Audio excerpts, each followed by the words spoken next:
ನೀವೆಲ್ಲ ಬಂದಿದ್ದೀರಿ, ಊಟ ಮಾಡೋದು ನನಗೆ ಗೊತ್ತಿಲ್ಲ. ನಾನು ಹೊಳೆ ನರಸೀಪುರದಲ್ಲಿ ಕಾರ್ಯಕ್ರಮ ಅದು ಊಟ ಮಾಡಿದರೆ ತುಂಬ ಸಂತೋಷ ನನಗೆ.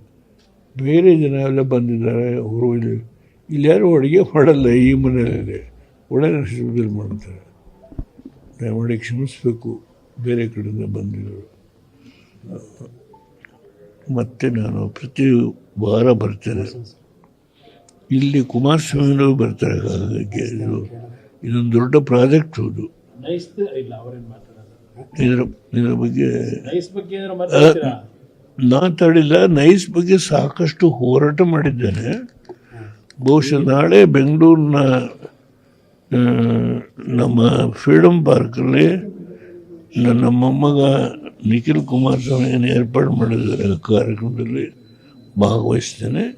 ಈ ಕುಮಾರಸ್ವಾಮಿಯವರು ನಿನ್ನೆ ಬಾಗಲಕೋಟೆಗೆ ಹೋದಾಗ ನೈಸ್ ಬಗ್ಗೆ ಭಾಳ ಹಾರ್ಡ್ ಹಿಟ್ಟಿಂಗ್ ಒಂದು ಲೆಟರ್ನ ಮುಖ್ಯಮಂತ್ರಿಗಳಿಗೆ ಬರೆದು ಅದರಲ್ಲಿರ್ತಕ್ಕಂಥ ಏನೇನು ಅಕ್ರಮಗಳು ನಡೆದಿದೆ ಅದ್ರ ಬಗ್ಗೆ CBI ಎನ್ಕ್ವೈರಿ ಆಗಬೇಕು ಅನ್ನೋ ಮಟ್ಟಕ್ಕೆ ನಿನ್ನೆ ಬಾಗಲಕೋಟೆಯಲ್ಲಿ ಹೇಳಿದ್ದಾರೆ. ನಾನು ನೋಡಿದ್ದೇನೆ. ನಾನು ಅದು ನಾಳೆ ನಾನು ಅದ್ರ ಬಗ್ಗೆ ಕೆಲವು ವಿಷಯ ಮಾತನಾಡ್ತೀನಿ. ನೀವೆಲ್ಲ ಬಂದಿದ್ದೀರಿ, ಊಟ ಮಾಡೋದು ನನಗೆ ಗೊತ್ತಿಲ್ಲ. ನಾನು ಹೊಳೆ ನರಸೀಪುರದಲ್ಲಿ ಕಾರ್ಯಕ್ರಮ ಅದು ಊಟ ಮಾಡಿದರೆ ತುಂಬ ಸಂತೋಷ ನನಗೆ. ಬೇರೆ ಜನ ಎಲ್ಲ ಬಂದಿದ್ದಾರೆ, ಅವರು ಇಲ್ಲಿ ಯಾರು ಅಡುಗೆ ಮಾಡಲ್ಲ ಈ ಮನೆಯಲ್ಲಿ, ಹೊಳೆ ನರಸೀಪುರದಲ್ಲಿ ಮಾಡ್ತಾರೆ. ದಯಮಾಡಿ ಕ್ಷಮಿಸಬೇಕು ಬೇರೆ ಕಡೆಯಿಂದ ಬಂದಿದ್ದರು. ಮತ್ತು ನಾನು ಪ್ರತಿ ವಾರ ಬರ್ತೇನೆ.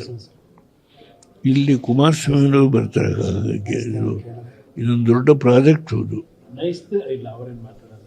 ಇದರ ಬಗ್ಗೆ ಮಾತಾಡಿಲ್ಲ. ನೈಸ್ ಬಗ್ಗೆ ಸಾಕಷ್ಟು ಹೋರಾಟ ಮಾಡಿದ್ದೇನೆ. ಬಹುಶಃ ನಾಳೆ ಬೆಂಗಳೂರಿನ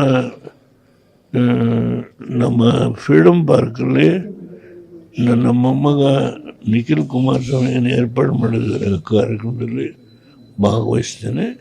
ಈ ಕುಮಾರಸ್ವಾಮಿಯವರು ನಿನ್ನೆ ಬಾಗಲಕೋಟೆಗೆ ಹೋದಾಗ ನೈಸ್ ಬಗ್ಗೆ ಭಾಳ ಹಾರ್ಡ್ ಹಿಟ್ಟಿಂಗ್ ಒಂದು ಲೆಟರ್ನ ಮುಖ್ಯಮಂತ್ರಿಗಳಿಗೆ ಬರೆದು ಅದರಲ್ಲಿರ್ತಕ್ಕಂಥ ಏನೇನು ಅಕ್ರಮಗಳು ನಡೆದಿದೆ ಅದ್ರ ಬಗ್ಗೆ CBI ಎನ್ಕ್ವೈರಿ ಆಗಬೇಕು ಅನ್ನೋ ಮಟ್ಟಕ್ಕೆ ನಿನ್ನೆ ಬಾಗಲಕೋಟೆಯಲ್ಲಿ ಹೇಳಿದ್ದಾರೆ. ನಾನು ನೋಡಿದ್ದೇನೆ. ನಾನು ಅದು ನಾಳೆ ನಾನು ಅದ್ರ ಬಗ್ಗೆ ಕೆಲವು ವಿಷಯ ಮಾತನಾಡ್ತೀನಿ.